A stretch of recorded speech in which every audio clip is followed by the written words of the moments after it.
ನಮಸ್ತೆ ಮಿತ್ರರೇ, ಇವತ್ತೊಂದು ಸುಲಭ ರೀತಿಯ ಮೆಂತೆಯ ಪಲಾದ್ಯ ಅಂದರೆ ಮೆಂತೆಯ ಸಾಂಬಾರು ಅಂತ ಸಹ ಕರೀಬಹುದು ಅಥವಾ ಮೆಂತೆ ಕೊದ್ದೇಲು ಅಂತ ಸಹ ಕರೀಬಹುದು.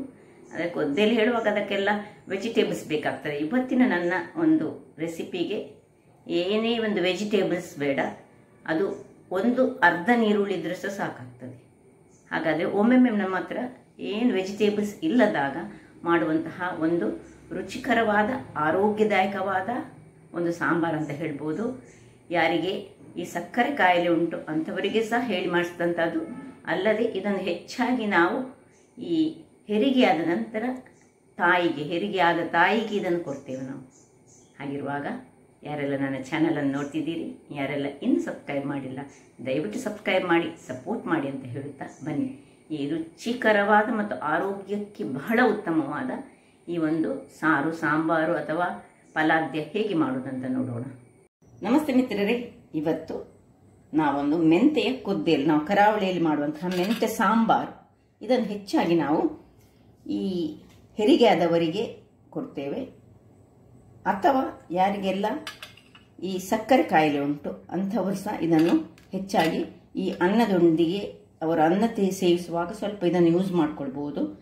ಯಾಕೆಂದರೆ ಅನ್ನ ಹೆಚ್ಚು ತಿನ್ನೋದು ಸಕ್ಕರೆ ಕಾಯಿಲೆಯವರಿಗೆ ಒಳ್ಳೆಯದಲ್ಲ. ಹಾಗಾಗಿ ಈ ಅನ್ನ ಯಾವಾಗ ಅವರು ಊಟ ಮಾಡ್ತಾರೆ ಆಗ ಇಂತಹ ಒಂದು ಈ ಸಾಂಬಾರು ಅಂದರೆ ಕೊದ್ದೇಲನ್ನು ಯೂಸ್ ಮಾಡಿದರೆ ಬಹಳ ಉತ್ತಮ. ಇದಕ್ಕೆ ಬೇಕಾಗುವ ಸಾಮಗ್ರಿಗಳು: 1 ಚಮಚ ನಾನು ಮೆಂತೆ ತೆಗೆದುಕೊಂಡಿದ್ದೇನೆ, 5 ಕಾಳುಗಳಷ್ಟು ಕರಿಮೆಣಸು, 1 ಚಮಚ ಬೆಲ್ಲ, 5 ಈ ಬ್ಯಾಡಿಗೆ ಮೆಣಸು, ಒಂದು ಚಟ್ನಿಗೆ ಯೂಸ್ ಮಾಡುವಷ್ಟು ಹುಳಿ, ಮತ್ತು 1 ಹಿಡಿಯಷ್ಟು ತೆಂಗಿನ ತುರಿ. ತುಂಬ ಬೇಡ ತೆಂಗಿನ ತುರಿ, ಇದಕ್ಕೆ ಸ್ವಲ್ಪ ತೆಂಗಿನ ತುರಿ ಸಾಕು. ಮತ್ತು 1/4 ಚಮಚ ಓಮ. ಇದು ಈ ಶೀತ ಆದವರು ಸಹ ಈ ಒಂದು ಸಾಂಬಾರಿನಲ್ಲಿ ಊಟ ಮಾಡಿದರೆ ಬಹಳ ಚೆನ್ನಾಗಿ ಆಗ್ತದೆ. ಇನ್ನು 1 ನೀರುಳ್ಳಿ, ಇದರಲ್ಲಿ ಅರ್ಧ ನೀರುಳ್ಳಿ ಸಾಕು, ಇಷ್ಟು ದೊಡ್ಡ ನೀರುಳ್ಳಿ ಬೇಡ. ಇದನ್ನು ಸಣ್ಣದಾಗಿ ಹೆಚ್ಚಿಟ್ಕೊಳ್ಳೋಣ, ಕೊಚ್ಚಿಕೊಂಡು ಇಡಬೇಕು. ಸ್ವಲ್ಪ ಕರಿಬೇವಿನ ಸೊಪ್ಪು. ಇದು 2 ಆಪ್ಷನಲ್, ಬೇಕಿದ್ದರೆ ಯೂಸ್ ಮಾಡ್ಬೋದು, ಆದರೆ ಸ್ವಲ್ಪ ರುಚಿಯನ್ನು ಕೊಡ್ತದೆ. ಹಾಗಾದರೆ ಮೊದಲಿಗೆ ನಾವು ಇಲ್ಲಿ ಇದನ್ನು ಉರಿಸ್ಕೊಳ್ಳೋಣ. ಒಂದು ಬಾಣಲೆಯನ್ನು ಉರಿಸಿ ಇದು ಬಿಸಿ ಆಗಲಿ. ವೀಕ್ಷಕರೇ, ಇಲ್ಲೀಗ ಬಾಣಲೆ ಬಿಸಿ ಆಯಿತು. ಈಗ ಮೊದಲಿಗೆ ನಾವು ಒಂದೇ 1 ಚಮಚದಷ್ಟು, ನೋಡಿ ಈ ಸಣ್ಣ ಚಮಚದಷ್ಟು ಎಣ್ಣೆಯನ್ನು ಹಾಕೊಳ್ಳೋಣ. ಈ ಎಣ್ಣೆಗೆ 4 ಅಥವಾ 5, ನೀವು ಕರಿಮೆಣಸು ತೆಗೆದುಕೊಳ್ಳೋದಾದ್ರೆ 4 ಸಾಕು. ನೋಡಿ ಇದು ಉಬ್ಬಿ ಬಂತು. ಉಬ್ಬಿ ಬರುವಾಗ ಇದನ್ನು ಸ್ವಲ್ಪ ಪಕ್ಕಕ್ಕೆ ಇಟ್ಕೊಳ್ಳೋಣ.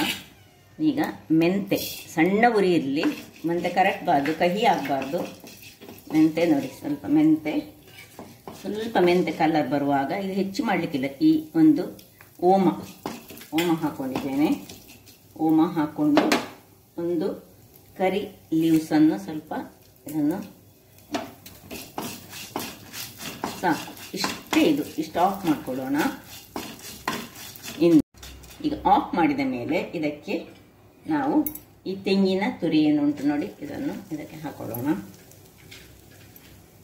ಖಾಲಿ 1 ಹಿಡಿಯಷ್ಟು ಸಾಕು, ತುಂಬ ತೆಂಗಿನ ತುರಿಸಿದಕ್ಕೆ ಬೇಡ.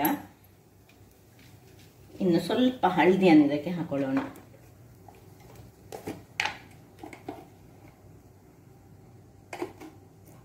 ಅರ್ಧ ಚಮಚ ಸಾಕು. ಇದನ್ನು ಸ್ವಲ್ಪ ಹೀಗೆ ಇದರ ಬಿಸಿಯಲ್ಲಿ ಇದೊಂಚೂರು ಬಿಸಿ ಆಗಲಿ. ಮತ್ತೆ ಇನ್ನು ತಣ್ಣಗಾಗ್ಲಿಕ್ಕೆ ಇದನ್ನು ಬಿಡ್ಲಿಕ್ಕೆ ಉಂಟು ಸಾಕು. ಇದು ತಣ್ಣಗಾದ್ಮೇಲೆ ನಮ್ಮ ಕೆಲಸ.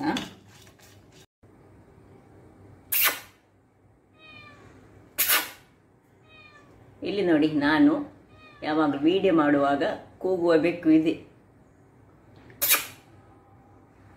ಇದಿಲ್ಲಿ ತಣ್ಣಗಾಗುವಾಗ ನಾವಿಲ್ಲಿ ಈ ಅರ್ಧ ನೀರುಳ್ಳಿ ಸಾಕು ನಮಗೆ. ಇದಿಷ್ಟು ದೊಡ್ಡ ನೀರುಳ್ಳಿ ಸಹ ಬೇಡ. ಇದು ಯಾವಾಗ ನಮ್ಮ ಹತ್ರ ತರಕಾರಿ ಇರುವುದಿಲ್ಲ ಆಗ ಸಹ ಈ ಒಂದು ಸಾರನ್ನು ನಾವು ಮಾಡ್ಕೊಳ್ಬೋದು. ನೋಡಿ ಇಷ್ಟೇ ಸಾಕು, ಅರ್ಧ ಈ ನೀರುಳ್ಳಿ ಇದ್ದರೆ ಸಾಕಾಗ್ತದೆ. ತುಂಬ ನೀರುಳ್ಳಿ ಸಹ ನಮಗೆ ಅಗತ್ಯ ಇಲ್ಲ. ಸೊ ಈಗ ಇದನ್ನು ಸಣ್ಣದಾಗಿ ಹೆಚ್ಚಿಟ್ಕೊಳ್ತೇನೆ. ಹೀಗೆ ಉದ್ದಕ್ಕೆ ಇಟ್ಕೊಳ್ಬೋದು. ನಾನು ಸ್ವಲ್ಪ ಸಣ್ಣದಾಗಿ ಹೀಗೆ ಹೆಚ್ಚಿಟ್ಟುಕೊಂಡು ಮಾಡ್ತೇನೆ. ಯಾಕೆ ಹೇಳಿದ್ರೆ ಇದರಲ್ಲಿ ನಾವು ಒಗ್ಗರಣೆಯನ್ನು ಕೊಡೋದು, ಬೇರೆ ಯಾವ ಒಗ್ಗರಣೆ ಕೊಡಲಿಕ್ಕೆ ಇದಕ್ಕೆ ಇಲ್ಲ. ಈ ಒಗ್ಗರಣೆಯನ್ನೇ ನಾವು ಯೂಸ್ ಮಾಡ್ಕೊಳ್ಳೋದು. ವೀಕ್ಷಕರೇ, ಇಲ್ಲಿ ನೋಡಿ, ಇದು ಈಗ ತಣ್ಣಗಾಗಿದೆ. ಇದನ್ನೀಗ ಇದಕ್ಕೆ ಶಿಫ್ಟ್ ಮಾಡ್ತಾ ಇದ್ದೇನೆ. ಸುಲಭ ರೀತಿಯಂತ ಮತ್ತು ಆರೋಗ್ಯಕ್ಕೆ ಉತ್ತಮವಾದ ಒಂದು ಸಾಂಬಾರು ಅಂತ ಹೇಳ್ಬೋದು. ನಾವು ಕೊದ್ದೇಲ ಅಂತ ಸಹ ಹೇಳ್ತಿದ್ದೇವೆ. ಕೊದ್ದೇಲ ಹೇಳಿದ್ರೆ ಆ್ಯಕ್ಚುಲಿ ಎಲ್ಲ ತುಂಬ ವೆಜಿಟೇಬಲ್ಸ್ ಹಾಕಿ ಮಾಡುವಂಥದ್ದು.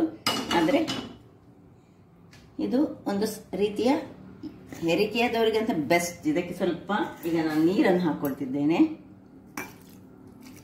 ಇದನ್ನೀಗ ಒಳ್ಳೆ ಫೈನ್ ಆದ ಒಂದು ಮಸಾಲೆ ಮಾಡಿ ತರ್ತೇನೆ.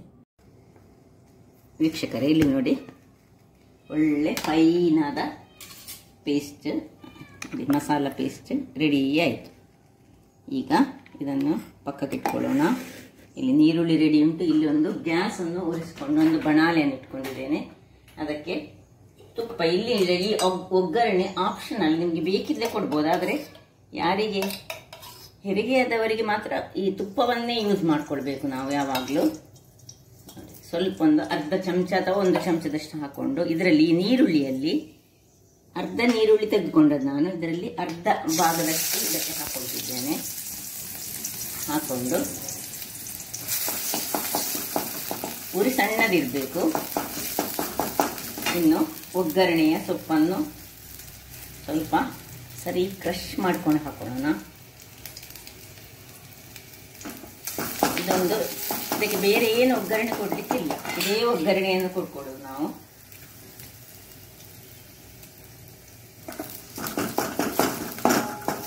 ಇದನ್ನು ಈ ಇಡ್ಲಿ ತಿನ್ಲಿಕ್ಕೆ ಸಹ ಯೂಸ್ ಮಾಡ್ಬೋದು, ಅಥವಾ ದೋಸೆ ತಿನ್ಲಿಕ್ಕೆ ಸಹ ಯೂಸ್ ಮಾಡ್ಬೋದು, ಅಥವಾ ಇವತ್ತು ನಾವು ಅಂದರೆ ಅಷ್ಟಮಿಯ ಕೊಟ್ಟಿಗೆ ಉಂಟು, ಅದನ್ನು ಸಹ ತಿನ್ಲಿಕ್ಕೆ ಸಹ ಇದನ್ನು ಯೂಸ್ ಮಾಡ್ಬೋದು. ಸ್ವಲ್ಪ ಕಲ್ಲರ್ ಇದು ಗೋಲ್ಡನ್ ಬ್ರೌನಿಗೆ ಬರಬೇಕು, ಅಷ್ಟು ತನಕ ಚೂರು ಹುರಿಯೋಣ. ಸ್ವಲ್ಪ ಗೋಲ್ಡನ್ ಬ್ರೌನಿಗೆ ಆಗುವಾಗ ನಾವೀಗ ಈ ಮಸಾಲೆ ಏನುಂಟು ಇದನ್ನು ಇದಕ್ಕೆ ಹಾಕೋಣ.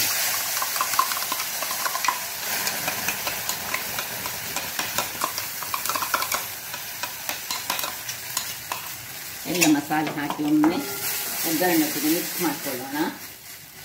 ಇನ್ನು ರುಚಿಗೆ ತಕ್ಕಷ್ಟು ಸ್ವಲ್ಪ ಉಪ್ಪನ್ನು ಹಾಕೊಳ್ತಿದ್ದೇನೆ. ನೋಡಿ, ಇಷ್ಟು ಉಪ್ಪು. ಇನ್ನು ಉಳಿದ ಈ ನೀರುಳ್ಳಿ ಉಂಟಲ್ಲ, ಈ ಅರ್ಧ ನೀರುಳ್ಳಿಯಲ್ಲಿ ಅರ್ಧ ನೀರುಳ್ಳಿಯನ್ನು ಸ್ವಲ್ಪ ಇಟ್ಟಿದ್ದೇನೆ ನೋಡಿ, ಅದನ್ನು ಹಾಕೊಳ್ತಿದ್ದೇನೆ.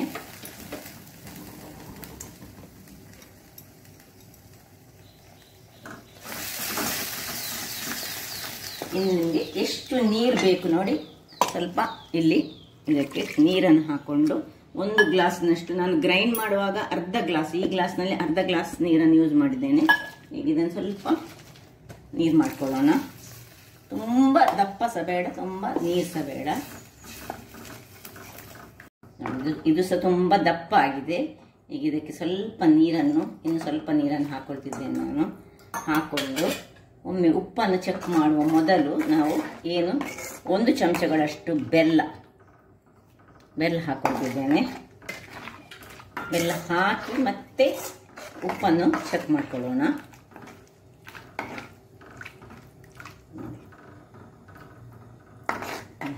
ಉಪ್ಪು ಕರೆಕ್ಟ್ ಉಂಟು. ಏನು ರುಚಿ ಉಂಟು ಹೇಳಿದರೆ, ಇದು ಒಂದೊಮ್ಮೆ ನಾವು ಫಲಾದ್ಯ ಅಂತ ಸಹ ಇದನ್ನು ಕರಿಬೋದು. ಅದು ಸ್ವಲ್ಪ ಚೇಂಜ್ ಉಂಟು ಈ ಫಲಾದ್ಯಕ್ಕೆ. ಮತ್ತು ಇದಕ್ಕೆ ನಾವು ಈಗ ಮುಚ್ಚಳವನ್ನು ಮುಚ್ಚಿ ಒಂದು ಒಳ್ಳೆ ಕುದಿ ತೆಗೆದುಕೊಳ್ಳೋಣ. ವೀಕ್ಷಕರೇ, ಇಲ್ಲಿ ನೋಡಿ, ಒಳ್ಳೆ ಕುದಿತಾ ಉಂಟು. ಇಷ್ಟು ಒಳ್ಳೆ ಕುದಿಬೇಕಿದು. ಇದು ದಪ್ಪ ಮತ್ತು ತೆಳು, ಇದಕ್ಕಿಂತ ಹೆಚ್ಚು ತೆಳು ಮಾಡೋದು ಬೇಡ. ಅನ್ನಕ್ಕೆ ಸಹ ಸೈ, ಇಡ್ಲಿಗೆ ಸಹ ಸೈ, ಕೊಟ್ಟಿಗೆಗೆ ಸಹ ಸೈ. ನೋಡಿ, ಆಯಿತು. ಇನ್ನು ಆಫ್ ಮಾಡ್ಕೊಳ್ಳೋಣ. ಇನ್ನು ಸರ್ವಿಂಗ್ ಟೈಮ್ ನೋಡಿ, ಆಫ್ ಮಾಡಿಕೊಂಡು ಬಿಸಿ ಬಿಸಿಯಾದ ಅನ್ನಕ್ಕೆ ಅಥವಾ ಬಿಸಿ ಬಿಸಿಯಾದ ಇಡ್ಲಿಗೆ ತಿನ್ಲಿಕ್ಕಂತೂ ಸೂಪರ್ಬ್ ಆಗಿರ್ತದೆ. ಒಮ್ಮೆ ಮತ್ತು ವೆಜಿಟೇಬಲ್ಸ್ ಏನಿರದಾಗ ಯಾರಿಗೆ ಸಾಕ್ತದೆ. ಇದು ಹೆಲ್ದಿಯಾದ ಒಂದು ಸಾಂಬಾರು ಅಂತ ಹೇಳ್ಬೋದು. ನೋಡಿದ್ರಲ್ಲ ವೀಕ್ಷಕರೇ, ಇಲ್ಲಿ ನೋಡಿ, ಪರಿಮಳ ಅಂತೂ, ಆ ಮೆಂತೆಯ ಪರಿಮಳ ಅಷ್ಟೊಂದು ಇಡೀ ಅಡಿಗೆ ಮನೆ ತುಂಬಿದೆ. ಹಾಗಾದರೆ ನನ್ನ ಈ ಕುಕಿಂಗ್ ಚಾನಲ್ ನಿಮಗೆ ಇಷ್ಟ ಆದರೆ ಬೋಳೂರು ಸುವರ್ಣ ಚಾನಲನ್ನು ಲೈಕ್ ಮಾಡಿ, ಶೇರ್ ಮಾಡಿ, ಹಾಗೂ ಸಬ್ಸ್ಕ್ರೈಬ್ ಮಾಡಿ, ಹಾಗೂ ನನ್ನ ಇನ್ಸ್ಟಾಗ್ರಾಮ್ ಪೇಜನ್ನು ಫಾಲೋ ಮಾಡಿ. ಧನ್ಯವಾದಗಳು.